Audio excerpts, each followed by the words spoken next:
The Hundred Years' War did not last 100 years. It stretched for 116, from 1338 to 1453. But the most surprising thing isn't even that. The most surprising thing is that it wasn't a single war at all, but a series of conflicts, truces, dynastic intrigues, and popular uprisings, all tied together by a single thread, a dispute over who had the right to wear the crown of France. Two kingdoms, separated by a narrow strip of water, entered a struggle for power on the continent. And that struggle changed everything, from the way war was fought to the very idea of national identity. Why did the King of England consider himself the rightful ruler of France? How did a feudal quarrel turn into a total war that consumed generations? What made knights in heavy armor charge into battle against ordinary archers? And why did a conflict that began as a dynastic dispute end with the birth of two modern nations? The answers aren't lying on the surface.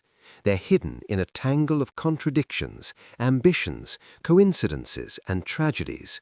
The 100 Years' War is not just a chain of battles and sieges. It is the story of how the medieval world of knights and vassal oaths slowly died, giving way to a world of cannon, mercenary armies, and centralized states. It is a tale of how war, once the business of aristocrats, became the business of whole peoples. And it is a story of how nations are born out of chaos and blood. Suggest new topics in the comments and subscribe to the channel. Here we talk about history, from ancient legends to modern tales, from historical facts to mysterious plots.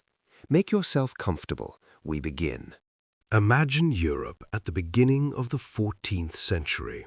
The continent is only beginning to recover from the long shadow of the Crusades. Papal authority is still powerful, but no longer absolute. The feudal system has reached its peak, and yet cracks are already visible in its foundations.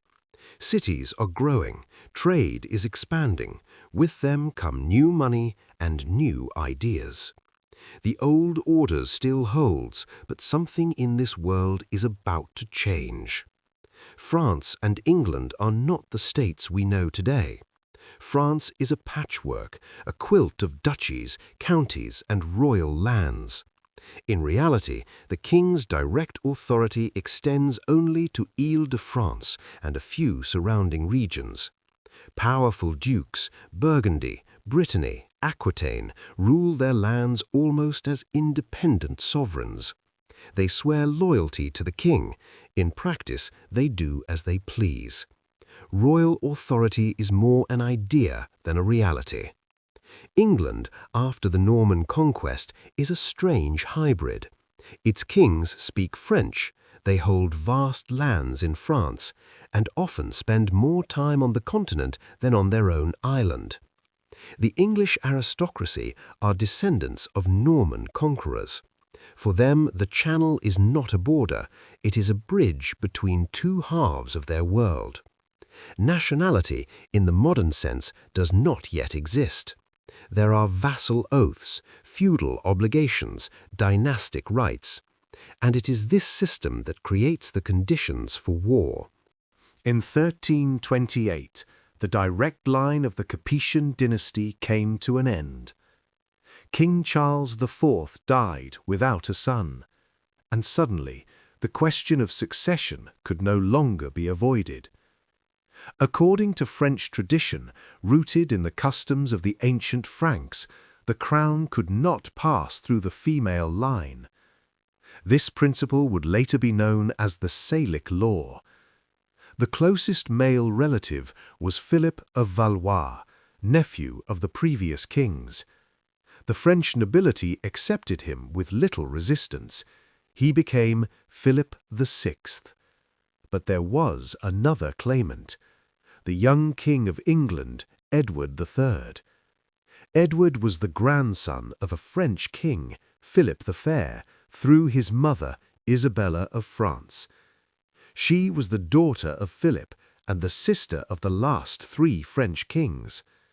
From Edward's perspective, this made him a direct descendant of the Capetian line, closer by blood than Philip of Valois. The Salic law, in Edward's eyes, was a convenient invention, a legal fiction designed by the French nobility to keep a foreign king off the throne. At first, Edward did not press his claim openly. He was young, his position in England was fragile. His mother, Isabella, and her lover, Roger Mortimer, effectively ruled the kingdom in his name. But in 1330, the 18-year-old king struck back. Mortimer was arrested, tried, and executed. Isabella was sent into honorable exile. Power was now firmly in Edward's hands, and with power came ambition.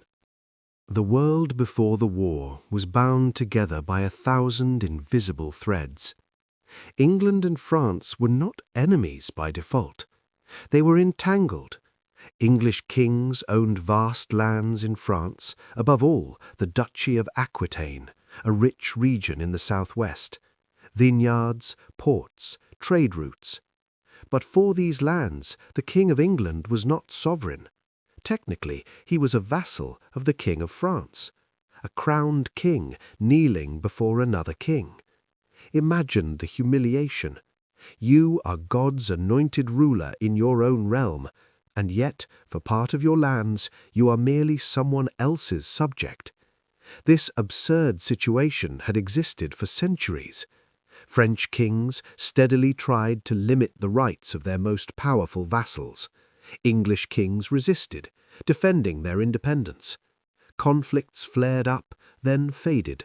Compromises were found, dynastic marriages arranged, the status quo restored. Even trade bound the two kingdoms together. Flanders, the wealthiest region in Europe, depended on English wool. English sheep produced the finest wool in the world. Flemish looms turned it into luxury cloth. The Channel was not a barrier, it was an artery through which wealth flowed. War threatened to sever that artery. Merchants would be ruined, cities would go bankrupt. But politics rarely bows to economics, especially when royal prestige is at stake. In 1337, the fragile balance finally collapsed. The spark came from Flanders, one of the richest regions in Europe, one of the most dependent. Flemish cities, Ghent, Bruges, Ypres, rose in revolt against their count. He was loyal to the French king, the cities were not. Their prosperity depended on English wool. Without it, looms would fall silent. Edward saw an opportunity. He supported the rebels, offered trade privileges, promised protection. Philip VI could not tolerate this. He gathered an army, prepared to intervene. But the Flemish rebels set a condition. They could not support Edward as King of England against their lawful overlord, the King of France. That would be rebellion, treason, a crime against the feudal order. But if Edward were the rightful King of France, then everything changed. Then they would not be rebels, they would be loyal subjects resisting a usurper. Medieval legal logic could be astonishingly precise and brutally effective. In 1338, Edward made his decision. He publicly proclaimed himself King of France. Coins were struck bearing the arms of England and France together. His title changed. He was now, by the grace of God, King of England and France. This was not just a political maneuver, it was a declaration of war.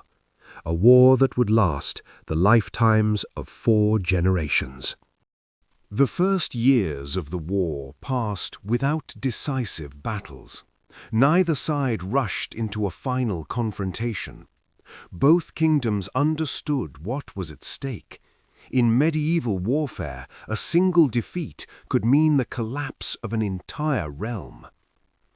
Instead of seeking open battle, both sides tested one another.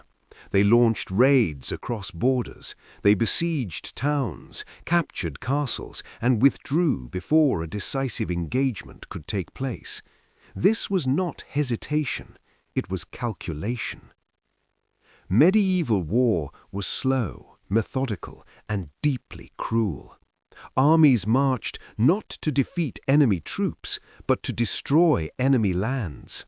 Villages were burned, crops were trampled, livestock was driven away or slaughtered.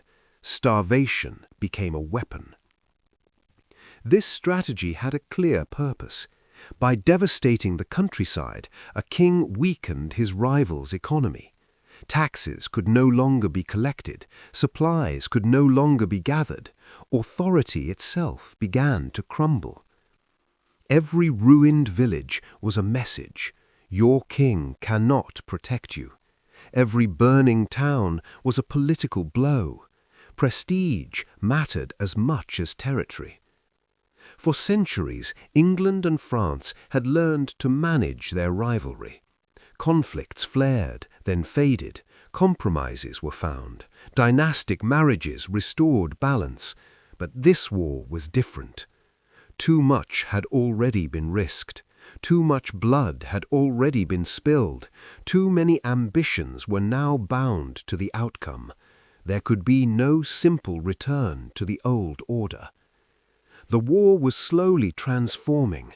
It was no longer a quarrel between kings. It was becoming a conflict that consumed entire regions and entire populations. The first truly decisive clash would come soon, not on land, but at sea. The first decisive clash of the war did not take place on land. It unfolded at sea, in the narrow waters of the Channel. By the mid-1440s, Philip VI was preparing something unprecedented, a full-scale invasion of England. For the first time in generations, the English island itself was under direct threat. The French king assembled a massive fleet, warships, transports, hired vessels from across the coast. The fleet gathered near the port of Sluys at the mouth of the Zwin estuary. If the French fleet crossed the Channel unopposed, England would be defenseless. Edward understood this perfectly. He chose to strike first. On the 26th of June, 1346, the English fleet sailed to meet the French. What followed was one of the largest naval battles of the Middle Ages. The French fleet relied on numbers and mass. Many of their ships were chained together for stability. This turned them into a floating wall, impressive and fatally inflexible. The English fought differently. They transformed their ships into platforms for archers. Hundreds of longbowmen lined the decks. When the fleets closed, the sky darkened with arrows. The French fought bravely, but most of them were land warriors, knights unused to the sea. On crowded decks, in heavy armor, they became easy targets. The tide and the wind favored the English. Their ships could maneuver. The French could not. By the end of the day, the French fleet was almost entirely destroyed. The sea was choked with wreckage. Thousands of sailors and soldiers were dead or captured. The invasion of England was no longer possible. The Channel had become an English lake. Sluys was more than a naval victory. It shifted the entire balance of the war. From this moment on, England controlled the sea. And with control of the sea came freedom of movement. Edward could land armies where he wished, supply them, reinforce them. The war was about to enter a far more violent phase. The next blows would fall on French soil. After the victory at Sluys, Edward seized the initiative. The sea was now under English control, and with control of the sea came the freedom to strike where it hurt most.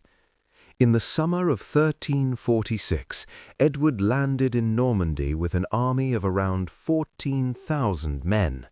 This was not a raid, it was a full-scale invasion. The English army moved rapidly through Norman lands. What followed was a chevauchée, a campaign of deliberate devastation. Towns were burned, villages looted, fields destroyed. This was not senseless cruelty, it was calculated terror. By ravaging the countryside, Edward struck at the foundations of French power. Taxes could not be collected, supplies could not be gathered, and above all, the French king appeared powerless. Philip VI mobilized his forces. Vassals were summoned from across the kingdom. But the feudal system was slow. Each lord arrived when he could, with his own men. The French army grew larger by the day. Edward began to withdraw north. His aim was to reach Flanders and link up with allies. But near the River Somme, the English army was trapped. Bridges were destroyed, fords were guarded, the French were closing in. The situation was desperate. If the French caught the English on the march, the army would be annihilated. At the last moment, the English found a shallow crossing at Blanchetaque. On the 24th of August, they forced their way across the Somme. The French vanguard attacked, but the archers held. By evening, the English army was across the river. 2 days later, Edward chose his ground near the village of Crécy. A gentle slope, open fields, forests protecting the flanks. The English prepared carefully. Archers took position on the wings. Wooden stakes were driven into the ground. Dismounted men-at-arms formed the center. On the evening of the 26th of August, the French army arrived. They were exhausted, but eager for battle. Wise commanders urged caution.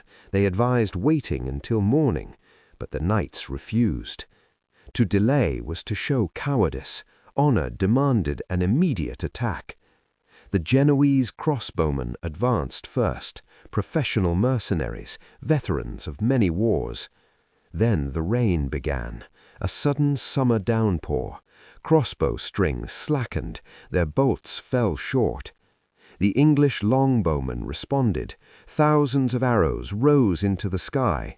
Chroniclers wrote that they darkened the sun.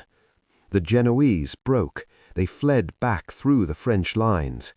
Chaos followed. French knights charged, again and again. They rode into a storm of arrows. Horses fell. Men were crushed beneath them. 16 times the French attacked. 16 times they were thrown back. The battle lasted into the night. At last, Philip withdrew. The field was covered with the dead. Among them lay the flower of French chivalry, dukes, counts, ancient noble houses. Even John of Bohemia, blind but unyielding, had ridden into battle. He was found dead, his horse tied to those of his companions. Crécy was a catastrophe for France and a revelation for Europe. The knight was no longer invincible. Discipline, position, and weapons now mattered more than noble blood. The medieval world was changing, and it would never be the same again. After the disaster at Crécy, the road into northern France lay open. The French army was shattered. But Edward did not march on Paris. Instead, he turned toward a single city, Calais. Calais was more than a town. It was a key, a port controlling the narrowest point of the Channel, a gateway between England and the continent. If Edward held Calais, he could land armies at will, supply them, and maintain a permanent foothold in France. In September 1346, the English army laid siege to the city.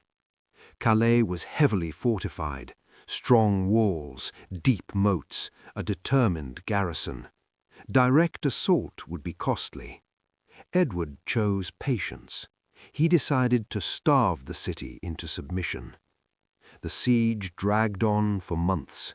Winter passed. Spring followed. Inside Calais, conditions became unbearable. Food ran out. Horses were slaughtered. Dogs and rats were eaten. Leather was boiled and chewed. The French king attempted to relieve the city, but he lacked the strength. The memory of Crécy still haunted him. In August 1347, Calais surrendered. Edward was furious. The city had resisted too long. He demanded punishment. 6 leading citizens were ordered to come before him, barefoot, dressed in rags, with ropes around their necks. They brought the keys of the city, ready to die. Edward intended to execute them, but his wife, Queen Philippa of Hainaut, intervened. She begged for mercy. The king relented. The men were spared. Calais became English, and it would remain so for more than 2 centuries. But even as Edward secured his greatest prize, an enemy far more deadly than any army was approaching. In 1348, the Black Death reached Europe. The plague spread with terrifying speed. Ports, towns, villages, whole communities vanished. In some regions, half the population died. The disease spared no one, knights and peasants, rich and poor. Armies dissolved, economies collapsed, fields lay empty. The war stopped, not by treaty, but by catastrophe. By the time the plague began to fade, Europe had been transformed. The world that would resume the war was not the world that had begun it. When the plague began to fade, the war slowly returned. Europe was scarred, poorer, and profoundly changed, but the ambitions of kings had not died with the dead. In France, Philip VI died in 1350. He was succeeded by his son, John II, later remembered as John the Good. John was brave, chivalrous, deeply committed to knightly ideals, but courage alone would not be enough. In 1356, the English struck again. This time, the campaign was led by Edward's eldest son, the Prince of Wales. History would remember him as the Black Prince. Whether because of his armor or the fear he inspired, no one knows for certain. From English-held Aquitaine, the Black Prince launched a devastating raid. His army was small, only around 6,000 men, but they were hardened professionals. They burned towns, they looted villages, they moved fast, and they exposed the weakness of French royal authority. John could not ignore this challenge. He gathered a massive army. Some estimates place it at more than 50,000 men. The French king was determined to destroy the Black Prince, to avenge Crécy and restore honor to the crown. The English retreated north, burdened with loot. On the 19th of September 1356, the French caught them near Poitiers. The Black Prince tried to avoid battle. He offered to return all plunder, even to surrender hostages. John refused. The French wanted revenge. They wanted blood. The English took up a defensive position. Hedges and uneven ground protected their flanks. Archers stood ready. Dismounted men-at-arms held the center. The French attacked on foot. Learning from Crécy, armored knights advanced slowly under fire.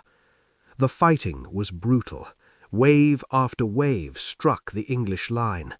The Black Prince fought among his men. At a critical moment, the English counterattacked. A flanking force struck the French rear. The French formation collapsed. Panic spread. King John remained on the field, fighting on foot, refusing to flee. Surrounded and overwhelmed, the King of France was captured.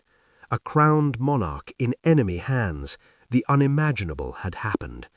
France was thrown into crisis. Who ruled now? Who spoke with authority? The war had crossed a new threshold, and its consequences would be felt far beyond the battlefield. The capture of the French king changed everything. A defeat on the battlefield could be endured, but a king in chains shook the foundations of the realm. John II was taken to England. There he was treated with honor, but his captivity came at a terrible price. The English demanded an enormous ransom, 3 million gold écus, a sum equal to the annual income of the entire French kingdom. They also demanded territory, full sovereignty over Aquitaine, without any obligation of homage to the French crown.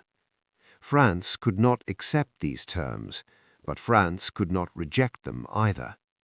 With the king absent, power fell to his eldest son, the Dauphin Charles, young, inexperienced, and deeply mistrusted. The treasury was empty.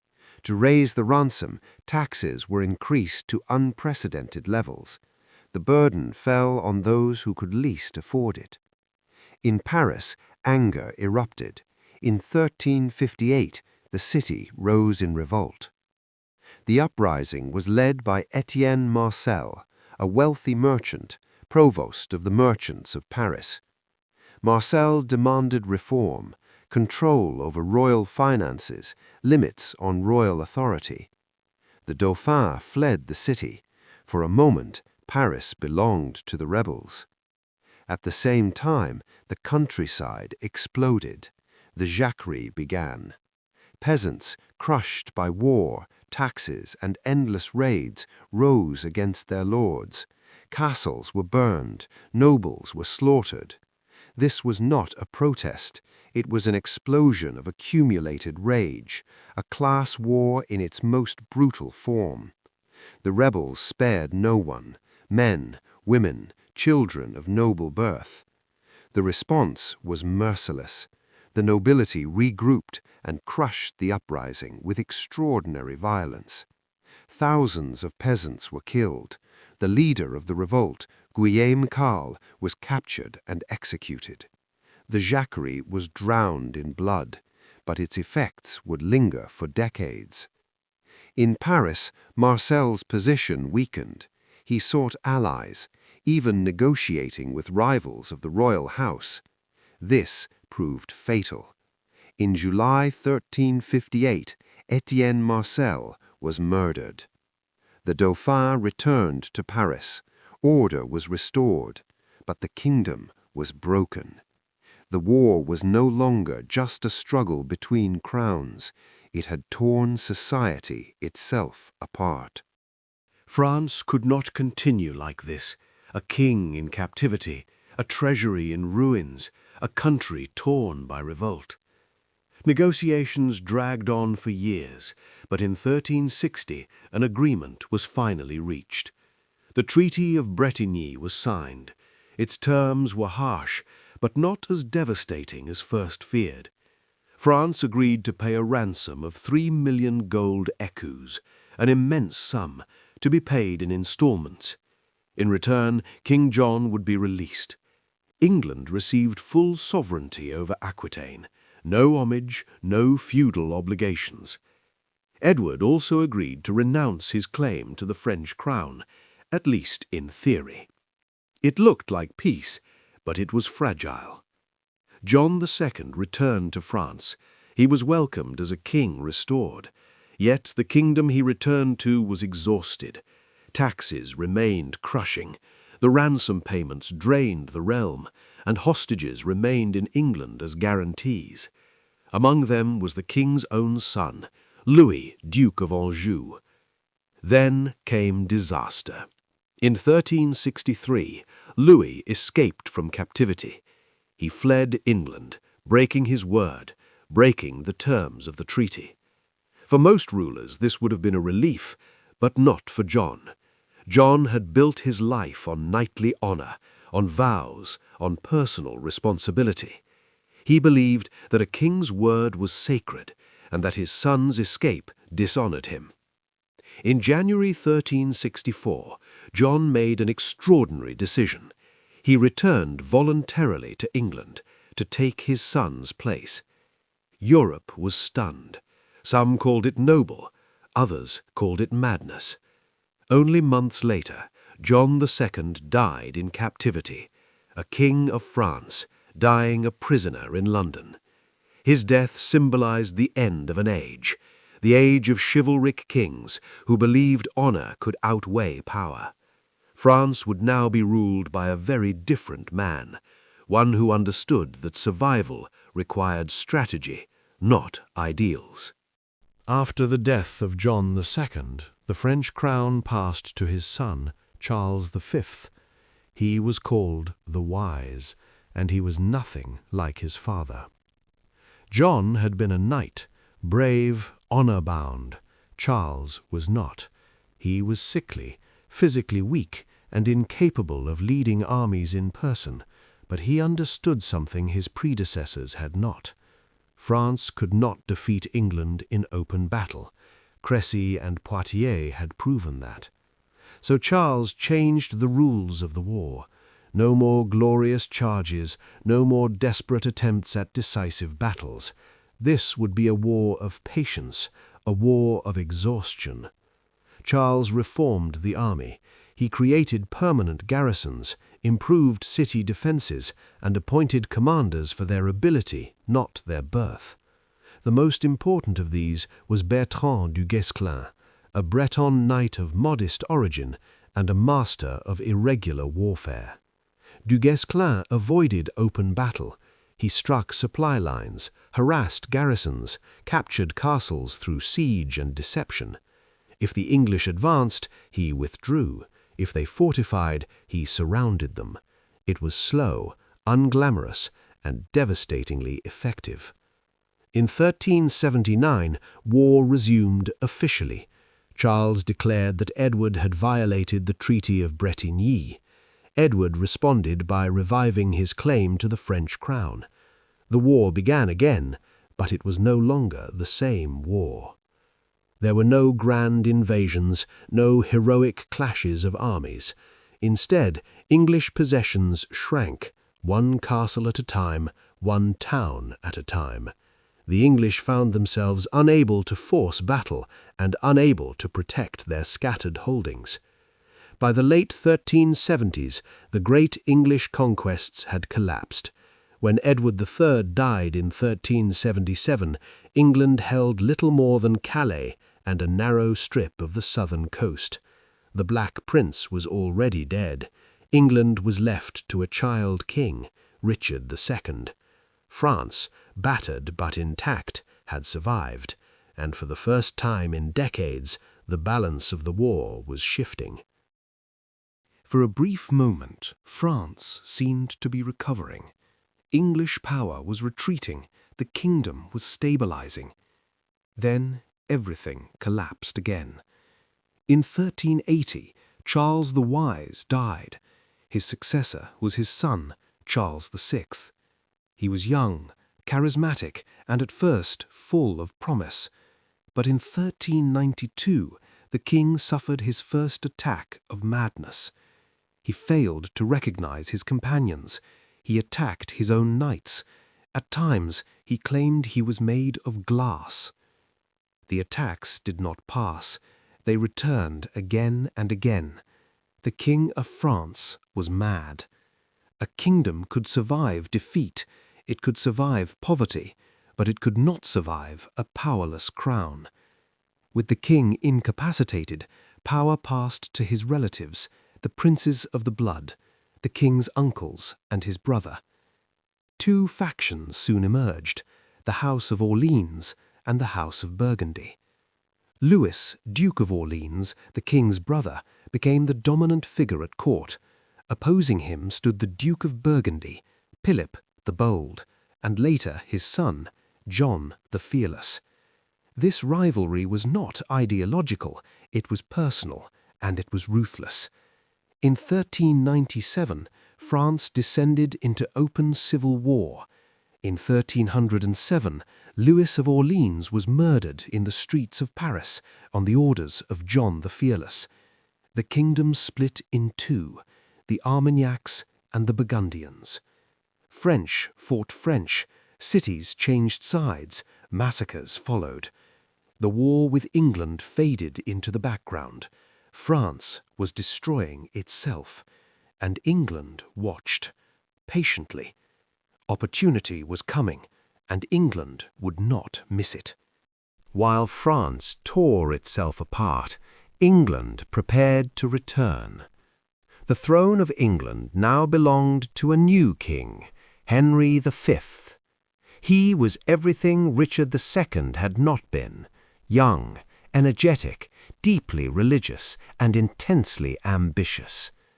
Henry believed his rule had been sanctioned by God, and he believed his destiny lay in France. He revived England's claim to the French crown, not as a bargaining tool, but as a statement of purpose. In August 1415, Henry landed in Normandy with an army of around 12,000 men. It was not a raid, it was an invasion. His first target was Harfleur, a fortified port guarding the Seine. The siege dragged on. Disease spread through the English camp. Dysentery killed more men than French weapons. By the time Harfleur fell, Henry's army was crippled. Nearly a third were dead or unfit for service. Winter was approaching. Henry decided to march to Calais through enemy territory. It was a gamble. The French army was gathering, fresh, numerous, and eager for revenge. They intercepted Henry near a small village, Agincourt. Henry knew he could not retreat, and he could not outrun them. So he did what English kings had done before. He prepared to fight on ground of his choosing. Outnumbered, exhausted, and surrounded, England stood once more on the edge of legend. On the morning of the 25th of October 1415, the English army stood between two forests. They were exhausted, hungry, and vastly outnumbered. Across the narrow field stood the French army, fresh, confident, magnificent in armour and banners. Some chroniclers estimated their numbers at 30,000. The English had barely 6,000 men. The night before, rain had fallen without mercy. The ploughed field between the armies turned to deep mud. Henry understood what this meant. The ground itself would be his ally. He ordered his archers to plant wooden stakes into the earth, sharp barriers against cavalry. Then he did something unexpected. He advanced, just enough to bring the French within bow range, and then the sky darkened. Thousands of arrows rose into the air and fell among the French ranks. The French advanced on foot, heavy armour dragging them down, each step a struggle through the mud. Men slipped, fell, were trampled by those behind them. When they reached the English line, they were exhausted, crushed together, unable to fight effectively. The English surged forward. Archers dropped their bows. They joined the fight with knives, hammers, and axes. What followed was not a battle. It was a slaughter. French knights fell by the hundreds, dukes, counts, the flower of French nobility. At one point, Henry gave a brutal order. The prisoners were to be killed. It violated every rule of chivalry, but Henry feared another French attack, and he could not risk a revolt in his rear. By the end of the day, the field was covered in bodies. England had won an impossible victory, one that would echo through history. Agincourt was more than a battle. It was a symbol of discipline over pride, and of the old world collapsing under its own weight. After Agincourt, the balance of the war collapsed. France was no longer simply defeated, it was paralyzed. The civil war continued. The Armagnacs and the Burgundians fought each other without mercy. The king was still mad. Charles VI could not rule. He barely understood where he was, and France drifted without a center.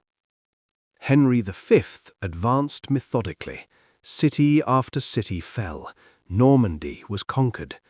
Then came the turning point, not on a battlefield, but on a bridge. In 1419, John the Fearless, Duke of Burgundy, met the Dauphin Charles. Their meeting took place at Montereau. It was meant to reconcile France. Instead, it ended in murder. John the Fearless was killed by men loyal to the Dauphin. The consequences were immediate. Philip the Good, the new Duke of Burgundy, swore revenge, and he found his ally in England. The most powerful duchy in France changed sides. Paris followed Burgundy. The north was lost. In 1420, the Treaty of Troyes was signed. Its terms were catastrophic. Henry V married Catherine of Valois, daughter of the French king. Charles VI would remain king for life, but after his death, the crown would pass to Henry and his heirs. The Dauphin Charles was disinherited, declared a rebel, stripped of all rights. France and England were to become one kingdom under an English king. On paper, the war was over. In reality, France was being erased. Yet history intervened once again. In 1422, Henry V died suddenly. Only weeks later, Charles VI followed him. The crowns of England and France passed to an infant, Henry VI. The treaty had solved nothing. It had only delayed the inevitable. France was broken, but it was not yet dead. By 1428, France was dying. The English controlled the north. Paris was lost. Normandy was gone. The Dauphin Charles ruled only the lands south of the Loire. His court wandered from town to town, poor, divided, hopeless. Many believed France was finished, that the Treaty of Troyes had sealed its fate. And then a peasant girl appeared. She came from Domremy, a small village on the edge of the kingdom. She was 17 years old. Her name was Joan. Later, history would call her Joan of Arc. Joan claimed she heard voices, the voices of St. Michael, St. Catherine, St. Margaret. They told her that France had been chosen, that Charles was the true king, and that she was to save the kingdom. It sounded like madness, a peasant girl, no education, no weapons, claiming divine command. But France was desperate, and desperation makes room for miracles. Against all odds, Joan reached the Dauphin. What she said to him in private, we will never know. But Charles listened. He tested her, questioned her, and finally allowed her to join the army.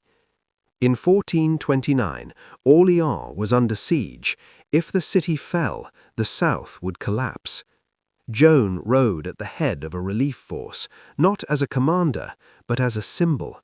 She carried a white banner. She spoke of faith, of courage, of victory. And something changed. The French attacked relentlessly. Joan was wounded, an arrow in her shoulder. She returned to the fight. On the 8th of May, the English lifted the siege. Orléans was saved. For the first time in decades, France believed again. Joan insisted on one thing. Charles must be crowned, not anywhere, but in Reims, the ancient city of French coronations. The road was dangerous, enemy territory, hostile towns. But cities opened their gates. Fear gave way to belief. On the 17th of July, 1429, Charles was crowned King of France. Joan stood beside him, her mission fulfilled. But history was not finished with her. Joan of Arc did not live to see victory, but she changed the course of history. After her death, France did not collapse, it endured, and slowly it recovered. The English position weakened year by year. Burgundy abandoned its alliance. French armies were reformed. For the first time in Europe, a permanent, salaried army appeared. Artillery changed everything. Castles that had once resisted for years now fell in weeks. The age of the knight was ending. The age of the state had begun. England, meanwhile, turned inward. Civil war loomed. The Wars of the Roses approached. France advanced, city by city, fortress by fortress. In 1453, the final English army was defeated. Bordeaux surrendered. Only Calais remained. The 100 Years' War was over. 116 years, 4 generations. It ended without a grand peace, only exhaustion. France survived, scarred, impoverished, but united. England lost its continental empire, but preserved its island kingdom. Both nations were transformed forever. This war changed how wars were fought, how states were built, and how people understood who they were. At its beginning, there were no nations, only dynasties. At its end, there were peoples, French, English, bound not by feudal oaths, but by shared memory. The 100 Years' War was not just a conflict, it was a transition from medieval Europe to the modern world.